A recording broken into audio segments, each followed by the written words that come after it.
Okay,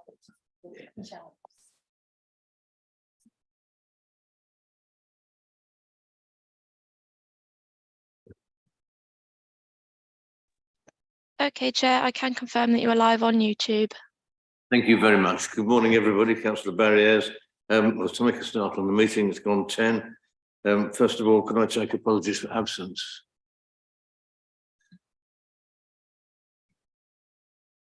Apologies received from, I think, Councillor Hipperson at the moment. Thank you. Minutes of the previous meeting. Can I sign those as a true and correct record of that meeting? Agreed. Agreed. Thank you.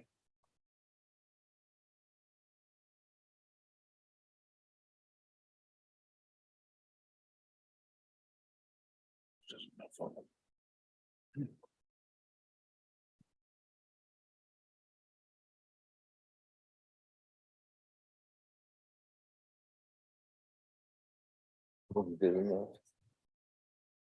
No.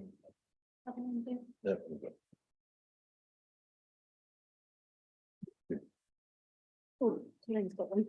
Sorry, what have I got? Yeah, Colin's got them in it. Oh, we've got the minutes. That's that one, isn't it? It's all of those, yeah.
Okay, do any members of the panel have any interest to declare?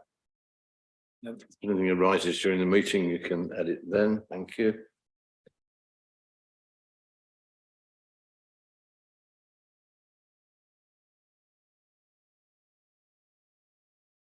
No members are attending, understanding order 34.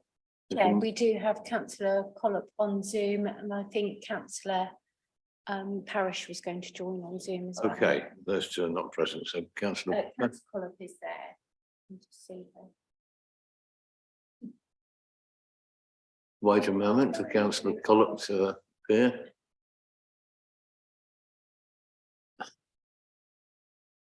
She is on the screen.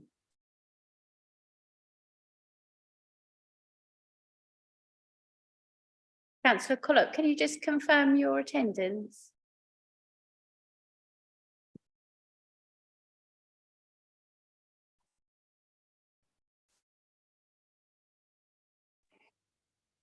I am here, Kathy, yes.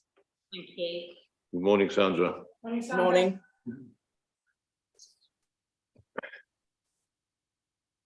Okay, fine, we move on to Chair's correspondence. I have received an email from a colleague.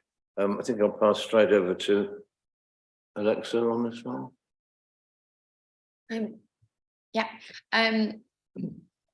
Yes, Chair. I was also copied into that correspondence. It was generally around raising issues of conduct of members at meetings. Councillor Colin, are you happy for me to proceed, or would you? Absolutely. Yeah. As members will be aware, we are approaching an election, and the capacity for tempers to be a bit flared, I think is perhaps increasing, and I think members and myself are noticing a bit of this trend at meetings, and I think it would be prudent for certainly for Standards Committee members to share with the wider council of councillors a reminder that last year this council did sign up to the Debate Not Hate motion from the Local Government Association. I think it would be prudent to remind members around the standing orders around disorderly conduct of members, and perhaps a reminder for chairs of committees of those standing orders and the process to follow if they do feel that there are members in their meeting who are acting in a disorderly fashion and contrary to the Debate Not Hate motion. And if Standards Committee wish me to do this, what I can do is sort of prepare a bit of a piece for the members' bulletin to go out, just as a reminder of the fact that we are signed up to the Debate Not Hate motion, a reminder of the standing orders around disorderly conduct in meetings. If Standards Committee wish to direct this, that, you know, the Standards Committee expect the highest standards of conduct from members at all times, and just put that little reminder in to members. If members are happy with that, do you want to speak? No, I'm not. And I would like a specific, if we don't already have it in Code of Conduct, I would like a specific item in the Code of Conduct which says that any member during a debate, be it in a committee or in council, if they make vituperative remarks about anybody, whether it be opposition or their own side, personal remarks or remarks generally directed at a political party, which have absolutely no place in the council chamber to make those sorts of remarks. And I wonder, Alexa, if we can't, I mean, putting it in the members' bulletin is not going to cut it as far as I'm concerned. This needs to be written in statute. Yes, thank you for that, Judith. I believe we've got legislation which governs what can and what can't be put in the Code of Conduct. Would that be within the scope of the Code of Conduct to add that or not? So there is the latest version of the draft members code of conduct on the agenda to move on to. The number one behaviour in there is 1.1, I treat other councillors and members of the public with respect.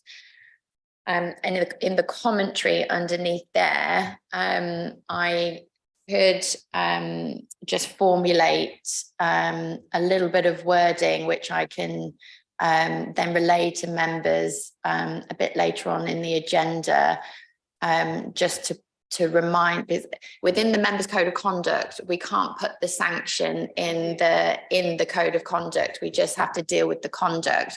But what I could do is just add some words which I'll just formulate for you to remind members to link it to the disorderly conduct in standing orders.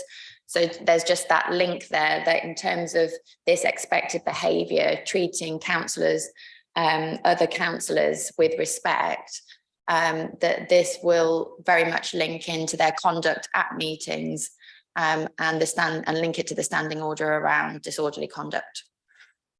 Yeah, thank you. And with respect, Chair, I mean, given that you know, I certainly don't want to cite individuals.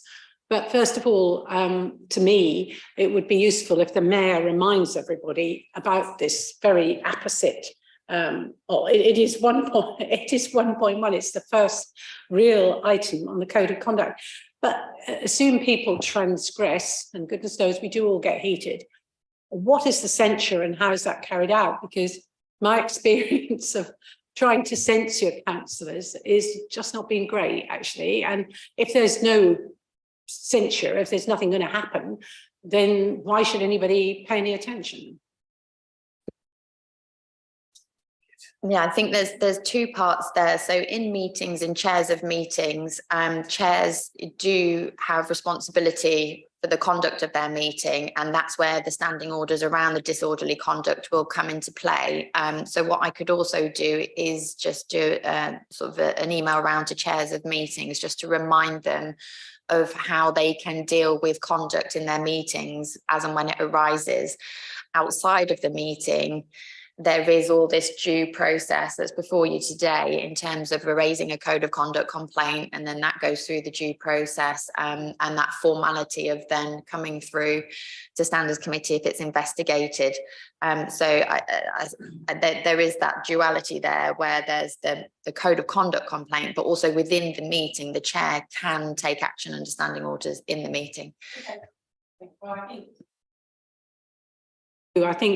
I think that would be a good idea if this committee sort of issued that form of words and say, you know, and I mean, I chair a committee and I've never done that. And I think now I will, before my meetings, remind everybody and of 1 point, well, just general conduct number 1, really, isn't it? Thank you. Yes, thank you. Well, at least we can just somehow just switch the lights on with that one. If we can just put a small article in the bulletin so that we can draw people's attention to it. And the code of conduct doesn't really have a mandate to be able to sanction to that extent. The problem is the code of conduct is fairly moderate in its approaches to sanctions and discipline. We don't have that much power. Yes, indeed, as you know. So I think probably a nice apposite reminder just at the right moment would be a really good way of dealing with this, particularly at the moment as we're approaching an election. I don't want this to appear political. I'm happy to take that direction away, that I'll put something together for the members' bulletin and then also for chairs of meetings, some advice around how to deal with disorderly conduct in their meetings. Thank you, Alexa. That's great. No other correspondence. If with your permission, I'll move on to the updated code of conduct and guidance on complaint handling. I'm sorry, it's Alexa again. Thank you, Chair. Before members today is the sort of what I hope will be the final draft of the members' code of conduct that the panel has been looking at. But I think this is the 3rd meeting convened to look at this now. We were pretty much on a final version, so I'll just draw your attention to the changes that were made following the comments at the last meeting. So on page, I'll just move to, I think it's page 35 in the agenda. Let me just find. Let's have a look.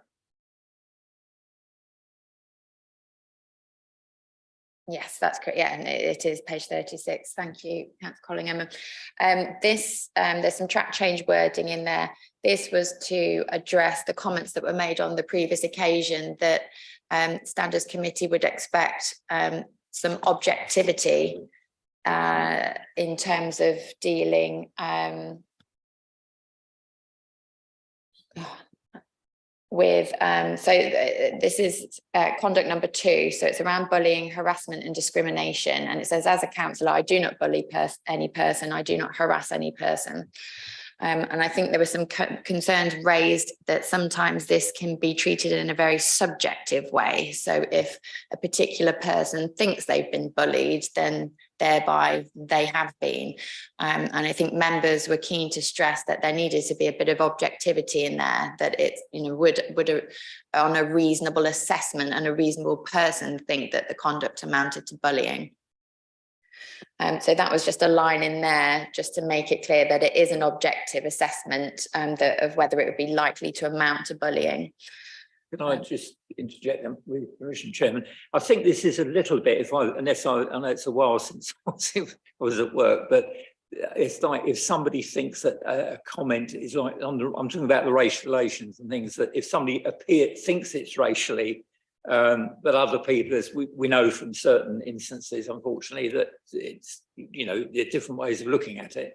But certainly from the police point of view, you had to take it that it was until you found out otherwise, if somebody perceived it to be racially motivated. This is a similar sort of way, isn't it, I think, in the way that you've got to look at it as a generic thing rather than what a particular person who may well have looked at it as harassment or racially or whatever. But it's what going back to the old thing we used to say when I was learning criminal law about what the man on the Clapham omnibus would think. Thank you. Yeah, yes, Councillor Mann, it's precisely that we just introduced that test of the man on the Clapham omnibus.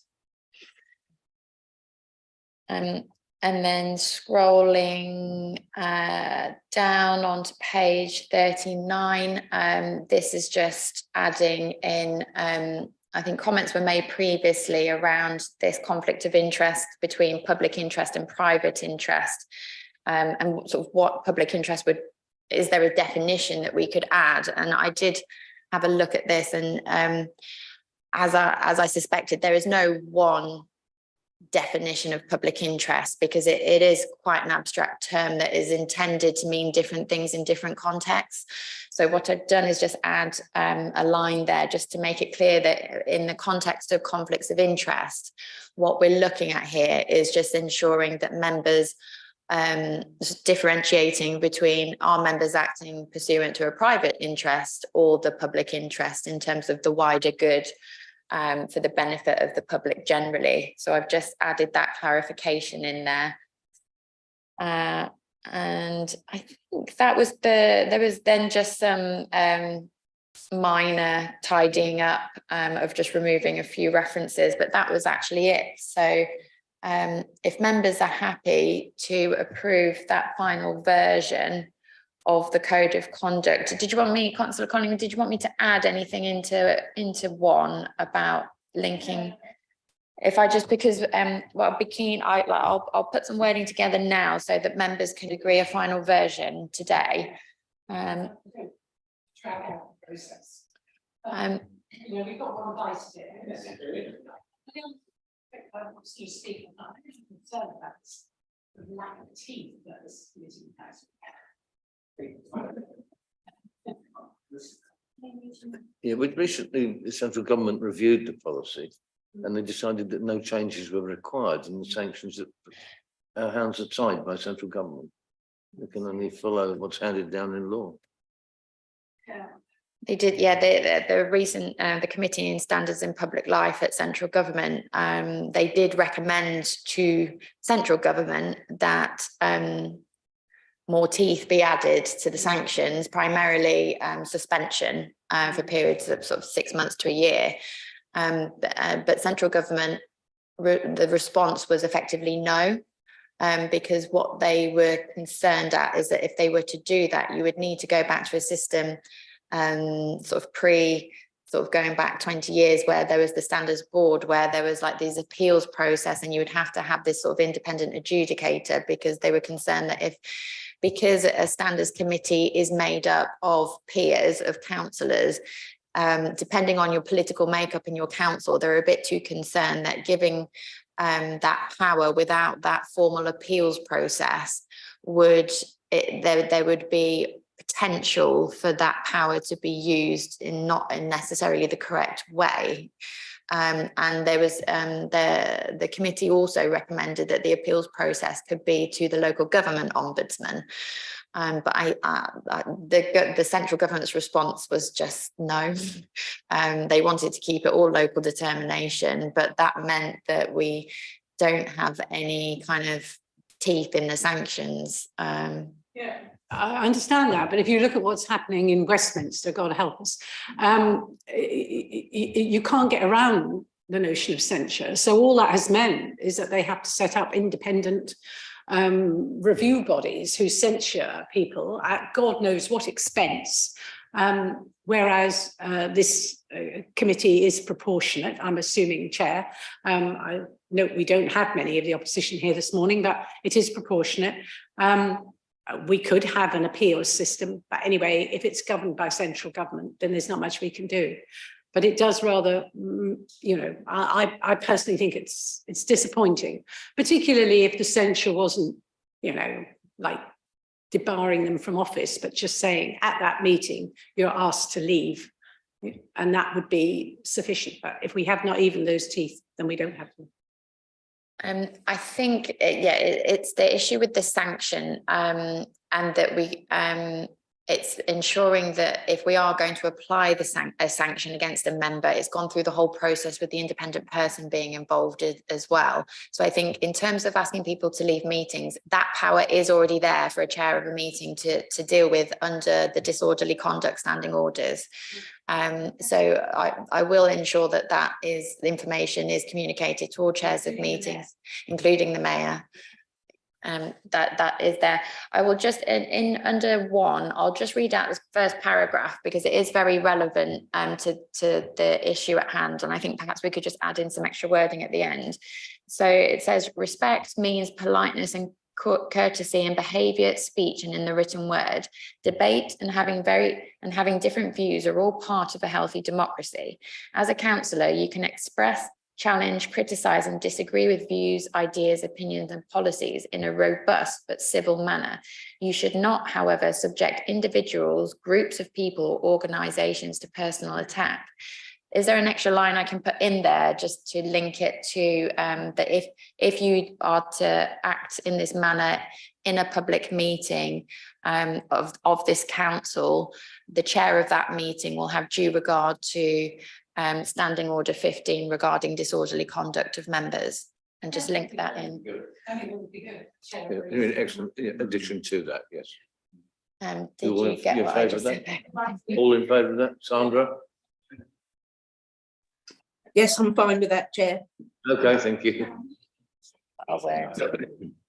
And we'll just put that extra line in. And I also feel, I'm going to say this in public, I feel very strongly about personal tax, which in any way refers to people's personal financial or any kind of financial remuneration. Because I think that is really above and beyond, that is not acceptable.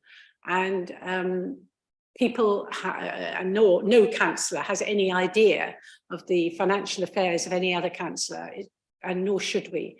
And therefore, it makes that kind of attack particularly mean-spirited, in my opinion. Yes, I couldn't agree with you more. And I think that applies also to people's sexual orientation or gender or race. Any issue that is not socially acceptable should not be there. Yeah, absolutely. Thank you, members. So subject to that one change, I'd invite members to go to the I'll just move on to the guidance on complaint handling, and then I'll refer members to the recommendations in the report. So that was the code of practice. But if I then scroll down, members will recall that I felt we needed to update our guidance around how we deal with complaints handling. And that starts on page 48 of the agenda.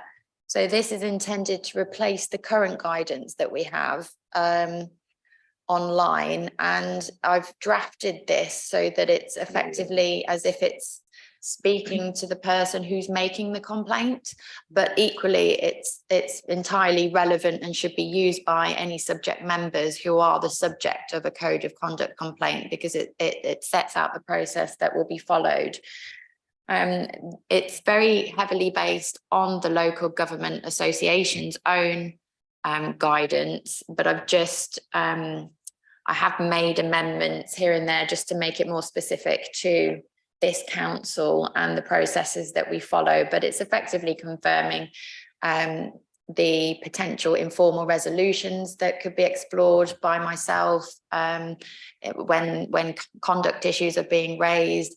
It explains the process that would be followed if a formal written complaint is made, the sort of initial filtering process and a decision notice, and then a decision whether not to take any action, or if there's some informal action such as an apology or mediation or something like that that we can look at. And then the process that will be followed if it is decided that an investigation is required, and then the process that follows going to a hearing, and then sanctions. Sanctions are something that I've updated from the old guidance, because in following some recent hearings, it did flag the need that we needed to refresh the sanctions that were available. So I I've tried to include the longest list of possible sanctions that we can do within our powers, but as the chair elaborated on earlier, we do have our hands tied by central government in terms of what they do allow us to do.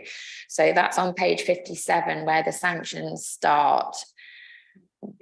Oh, yeah, 57, 58. That's the most comprehensive list that I can put together there.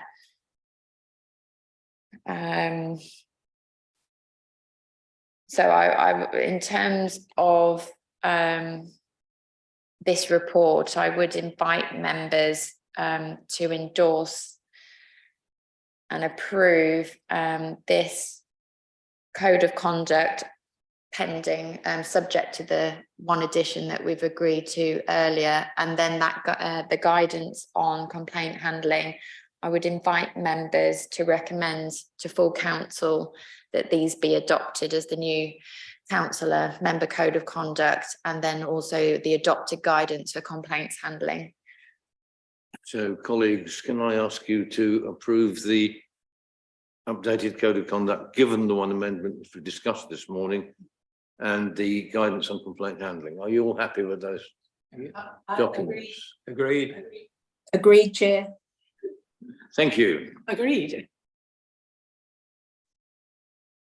Okay, fine. So we can move on now to item 8, which is Standards Committee decision notices for 2022. Next up. Thank you, Chair. Yes, this is just putting before members for your awareness, the Standards Committee panel, so subcommittee panel hearings that have happened in 2022 that resulted in decision notices. There were 2. So I've included those decision notices that are already public documents, but these are included just to report to Standards Committee and make sure that Standards Committee are aware of the work of their subcommittees during the year. Yes, fine. Sorry, you're really okay with those documents? You've seen them, they're in the Yes. public Yeah. domain. You've been through them, you're happy with them, so we can accept those as they are. Yeah. Thank you. Agreed. Yeah.